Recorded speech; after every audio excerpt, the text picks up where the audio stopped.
Kur vjen Arbëra bazin në Librazh, kryetari i bashkisë Mari Grendisha vendos këngën që i pëlqen hipit të oligarkut. Skualifikimi i të gjithë operatorëve konkurrues përveç fituesit, skualifikimi i ofertës me vlerë më të ulët. Ka kohë që përgatitet Disha për këtë ditë. Ka bledur paratë e taksa paguesve të 4 vjetëve të ardhshme dhe ka bërë një fond të fryrë enkas për xhepin e Arbëra bazit. Më konkretisht, tenderi ka si objekt shërbimin e pastrimit dhe menaxhimit të mbetjeve urbane në Bashkinë Librazh për vitet 2025-2029. Urimi i financimit është buxheti i Bashkisë Librazh. Kozjatja e kontratës duket si një koncesion që do ta paguajë kryetari i ardhshëm i bashkisë me paratë që do të mblidhen qytetarëve të Librazhdit. Në këtë logjik, Disha ka mbledhur bashkë 1.38 miliard lek pa përfshirë TVSH-n. Në tenderin e mbajtur më 29 dhjetor 2025 kanë marrë pjesë 3 operatorë ekonomik që thjesht kanë plotësuar formularët, sepse fituesi ka qenë i paracaktuar. Edhe Open Data i ka valvidur një flamur të kuq për riskun e korrupsionit. Dokumenti i ofertave tregon se oferta më e ulët e prezantuar nga Pastrim Silvio SHPK është skualifikuar. Kështu është hapur rrugë firmës Alco Impex Construction SHPK me pronar Arbëra bazin, e cila më në shkurt 2026 do të shpallë fituese. Fondi i madh që përfitohet nga bazi nuk reflekton ndonjë ndryshim në cilësinë e pastrimit përveç kozjatjes së kontratës në 50 muaj. Kjo tabelë tregon mjetet që do të angazhojë kompania Alco Impex Construction. Sipas dokumentit, kompania e pastrimit do të përdorë vetëm një kamion teknologjik me peshë 10 ton për të gjithë Librazhdin, 2 kamioçina 2.5 ton. Sa duket zonave të ndryshme do të bie radha shumë rrallë, shohin kamionin e plerave në rrugët e tyre. Kjo është zgjedhje e hapur e parave të taksa paguesve nga Librazhdi që paguajnë rregullisht tarifën e pastrimit tek fatura e ujit. Gjatë kohës që zhvilloi ky tender, Arbëra bazi, pronari i kompanisë Alco Impex, është hyrur në SPAK. Biznesmeni ka marrë fletëthirrjen për të paraqitur në prokurinë e posaçme në datë 2 dhjetor 2025. Sipas shkresës së firmosur nga prokurori Dritan Prençi, bazi është pyetur në cilësinë e personit në dieni. Bëhet fjalë për procedimin me numër 72/2025. Arbëra bazi është një nga përfituesit më të mëdhenj të fondeve publike në Shqipëri. Kompania e tij Alco Impex Construction ka dominim në formë monopolit në tenderat e pastrimit, pjesë ndërmuese të bashkive të vendit. 5 vitet e fundit, 2 kompanitë e lidhura me të, Alco Impex Construction dhe Alco Impex General Construction, kanë marrë mbi 90 milionë euro pagesa nga thesari i shtetit. Tira për bazin vinte vetëm një ditë pasi SPAK konfirmoi se ka nisur një procedim i ri penal ndaj Belinda Ballukut dhe një tjetër njeriu të afërt me të, deputetin socialist Zeno Klosi. Janari viti 2026 shënoi një kthes për biznesmenin. SPAK ushtroi kontroll të befastishëm në banesë dhe në zyrat e tij, duke sekuestruar pajisje elektronike, dokumente në kuadër të hetimeve për korrupsion dhe lotot e Unazës së Madhe dhe aferës Berberi. Pasi u thirr në SPAK, pasi në përgjimet e prokurorisë dyshohet se kanë dalë komunikimet që zbardhin skemën e paracaktimit të fituesve. Ashtu është zbardhur shpërndarja e ryshetit në këmbim të kontratave miliona euroshe. Me urdhër të SPAK dhe me miratim të GKK-s, hetuesit e BKH-s po kryejnë kontrolle në ambiente dhe disa shtetas të dyshuar për përfshirje në afera korruptive. Në fund të vitit 2018 do të plasë skandali me tenderi Unazës së Madhe, tender i cili kushtoi disa drejtorë qeverisë shqiptar duke sakrifikuar dhe ish ministrin e infrastrukturës dhe energjisë Emjan Gjiknuri. Ishte pikërisht ky skandal që do të largonte nga detyra Gjiknurit për të zënësuar më 17 janar 2019 nga ish varësia e tij drejtoresha e kontrollit Belinda Balluku. Në vitin 2018 deri në 2019 kompania Alco Impex Construction do të shumëfishonte të ardhurat nga 28 milion lek në 354 milion lek ose gati 3.6 milion lek të ardhura në vit përmjet fondeve publike. Allkimi i tenderave të Unazës së Tiranës me fondet e ARSH-s do të mbyllej me kaq. Edhe Balluku do të ishte pjesë e një skandali për paracaktimin e fituesve me institucionet në varësi të saj. Lidhjet e Arbëra bazit me Belinda Balluku nuk janë vetëm përmes Adriut në parti, por edhe në familje. Sipas mediave, Arbëri bashkëton me vajzën e tezës së Belinda Ballukut. Në 11 prill 2022, autoriteti rrugor shqiptar do të hapte garën për marrëveshjen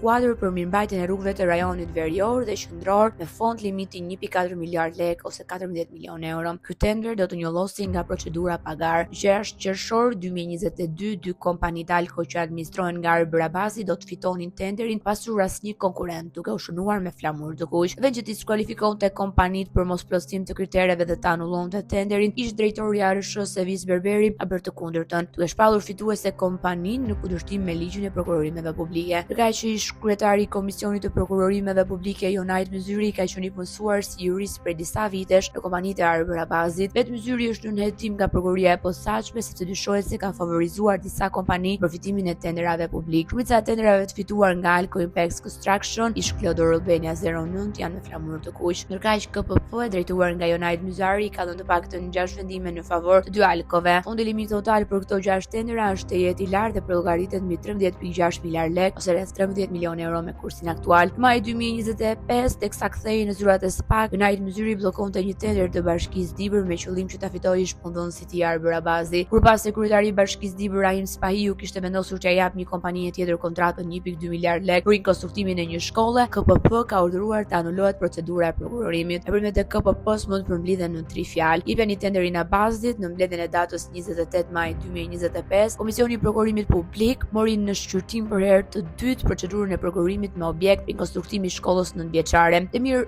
Gashi, Bashkia Dibër 2024. Kryetari i Myzyri ishte i pakënaqur nga mosbatimi i vendimit të KKP-s datës 29 prill 2025 për tenderin e zhvilluar më datë 21 janar 2025 nga Bashkia Dibër. Hakimues është biznesmeni Arber Abazi, i cili është paraqitur me tender në kompanitë e tij Alco Impact Construction SHPK dhe Alco Impact General Construction SHPK. Nga KPP urdhëroi Bashkia Dibër të rishikojë arsyet e skualifikimit të operatorit ekonomik Alco Impact Construction dhe Alco Impact General. Është kur OSBE-ja e futi Sadra Abazi në rrethin e politikanëve të inkriminuar, filloi të dalë në plan të parë arbri me kompanitë Alco. Sadri Abazi është deputet i përmendur në një raport sekret të OSBE-s që është publikuar para 9 vjetësh. Atë dhe ndër të tjera, lidhjet e tij të forta me liderat e Partisë Socialiste i kanë siguruar mbrojtje dhe fshehje të aktiviteteve kriminale të kompanive të tij. I karakterizuar nga një arrogancë ekstreme dhe një tendencë për shantazh, ai është gjithnjë në shoqërinë e vëllezërve të tij, të cilët janë shumë agresiv. Pasuria e tij llogaritet në rreth 100 milionë euro, ku në raportin konfidencial të OSBE-s duhet gjithashtu se një burim pranë deputetit socialist Sadri Abazi ka pranuar se ai investoi 800.000 euro në fushatën elektorale të Partisë Socialiste në Dibër dhe i dha Partisë Socialiste 500.000 euro të tjera që të gjente një vend të sigurt në listën e kandidatëve për deputet të 2009-s. Prandaj duke parë këtë lidhje të Ramës me Sadri Abazin, kryetari Marglen Disha nuk është menduar 2 herë e jap tenderin familjes së Abazëve. E ndërkohë asgjë nuk e ndal biznesin e tenderave korruptiv, teksa prokuroria e posaçme Spaku po gërmon në zyra dhe dosjet e tij. Arber Abazi, pronari i kompanisë Alco Impact Construction, ka arritur të rrëmbejë një tjetër tender miliona eurosh për shërbime pastrimi. Të radhë është Bashkia Vor me kryetarin Blerim Shima. Kontrata është nënshkruar më 10 shkurt 2026. Dyshimet për një fitues të paracaktuar lindin sapo shef shifrat e këtij prokurimi. Fondi limit 2.73 miliard lekë pa TVSH, vlera fituese 2.68 miliard lekë pa TVSH. Pasi ka fituar me një ofertë që përpon 88.16% të fondit limit. Kur diferenca mes fondit maksimal dhe ofertës fituese është vetëm 1.84%, gara konsiderohet fiktive. Asi biznes normal nuk do të guxonte të ofronte kaq pranë tavanit pa pasur një garanci paraprake se konkurenca do të ishte zero. Abazi ka siguruar një monopol de facto në shërbimet e pastrimit dhe mirëmbajtjes rrugore, duke u shfaqur si fituesi vetëm në shumë procedura me vlera të larta monetare. Më herët më 20 nëntor 2025 Arber Abazi kishte përfituar kontratën për pastrimin në Bashkinë Elbasan me vlerë 3.14 miliard lekë pa TVSH. Ndërkaq më 8 gusht 2025 Bashkia Kavaj i kishte lidhur kontratën e Abazit për pastrimin e golemit me vlerë 3.31 miliard lekë pa TVSH. Janë tendera që ngjajnë si pikat e ujit të njëjtit pjesëmarrës, i njëjti fitues me oferta të shtrenjta sa fondi limit. Ashtu më 20 maj 2025 pa kontribut gjatë zgjedhjeve kryebashkiaku i Marrës Angel Tavo do t'i jepte Abazëve tenderin e pastrimit 2.6 miliard lekë. Kryebashkiaku Tavo, duke favorizuar në tender Abazin ashtu si Marglen Dishën dhe të tjerë, mund të jetë thjesht zbatuesi i urdhrave nga lart. Gjithsesi, përgjegjësia mbetet e shkruar në dokumenta me emra konkret.